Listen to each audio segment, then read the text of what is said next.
সারা দেন মরবে।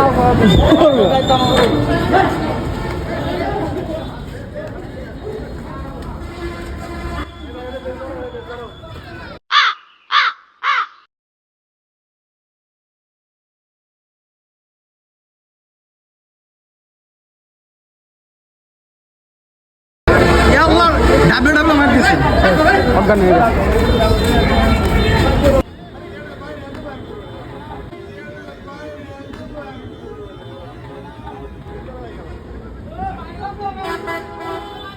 হ্যালো, আসসালামু আলাইকুম গাইস। একটু আগে যে কাহিনিটা দেখলেন সেটা শুরু এখান থেকে। তো এই ছেলেটা দেওয়ালে হেলান দিয়ে রয়েছিল দাঁড়িয়ে। তো ওই সাধু এসে গলা ধরলো আর বলতেছিল আর কোথাও নিয়ে যাবো আর কি, টাকা পয়সা লেনদেন নিয়ে হয়তো ওদের মধ্যে ঝামেলাটা। তো দেখেন কেমন করতেছে। তো কোথাও একটা নিয়ে যাওয়ার চেষ্টা করতেছে কিন্তু ওই লোকটা যাবে না। তো যা মনে হইতেছিল সাধু হয়তো এর কাছে টাকা পয়সা পাবে বা এমন কিছু। তো ওই ছেলেটা বলতেছিল তোমার উপরে যে আর কি, মানে তোমার যে মা আছেন তার সাথে আমি কথা বলছি, আমি যাবো না। তো তারপরেও সাধু মানতেছিল না যে ওরা নিয়েই যাবো, ঠিক আছে। তো এমনই কিছু একটা আর কি শুনতেছিলাম। তো ধাক্কা ধাক্কি সিকিউরিটি বলতেছে গেটের এইখান থেকে অন্য কোথাও যাও তোমরা, এখানে জামালা করো না। তো দেখি ধাক্কায় ধাক্কা ওরা ওই সাইডে যাইতেছে। ওই ছেলেটাকে ওরা ফোন দিতেছিল আর ও দেখি যে নেওয়ার জন্য খুব তাড়াহুড়া ধাক্কাইতেছে, এমনভাবে গলা চাপ মেরে ধরতেছে।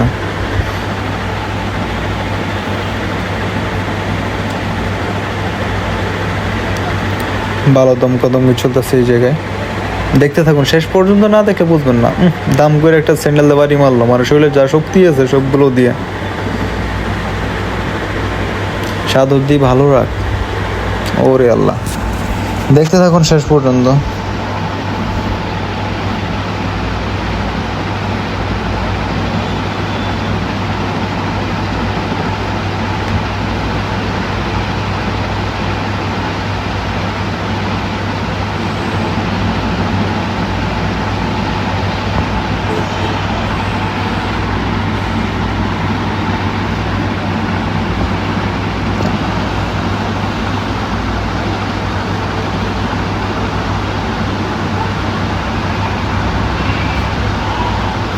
ওই পোলাটার ভালো ধৈর্য, তো মায়ের খাওয়ার পরও স্টিল দাঁড়ায় আছে, কিছু করতেছে না।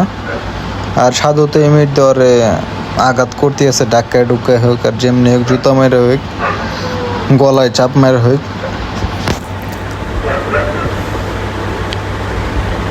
সাধুর তো রাগ বাড়তেছে কিন্তু পোলাটা অনেক ধৈর্যশীল। দেখেন কেমন করে সাধু অসতি করতেছে। পোলাটার রাগের মাথায় শেষ পর্যন্ত একটা ধাক্কা দিল, সাধু দিয়ে ধরছে ওরে আর কি, জড়ায় যে মারবো। তবে সে পোলা দেখে ওরা ঢাকায় ঢাকায় এখানে নিয়ে গেল।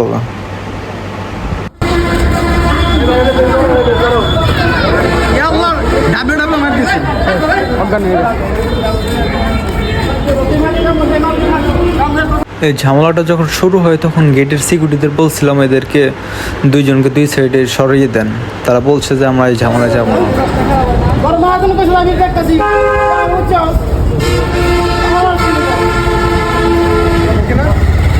তো আমি মনে করি যে সিকিউরিটিদের সামনে ঝামেলাটা হয়েছে এর জন্য এটার দায়ী সিকিউরিটি, ঠিক আছে।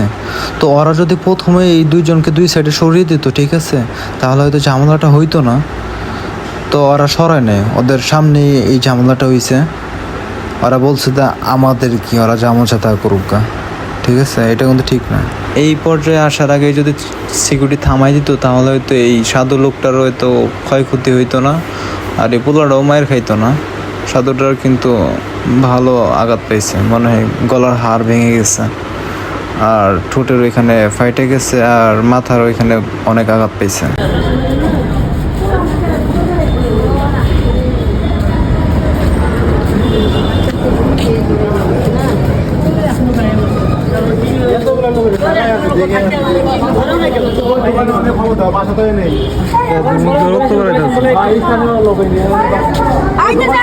তো এই লোকটা তো ওই ছেলেটাকে অনেক মারছে।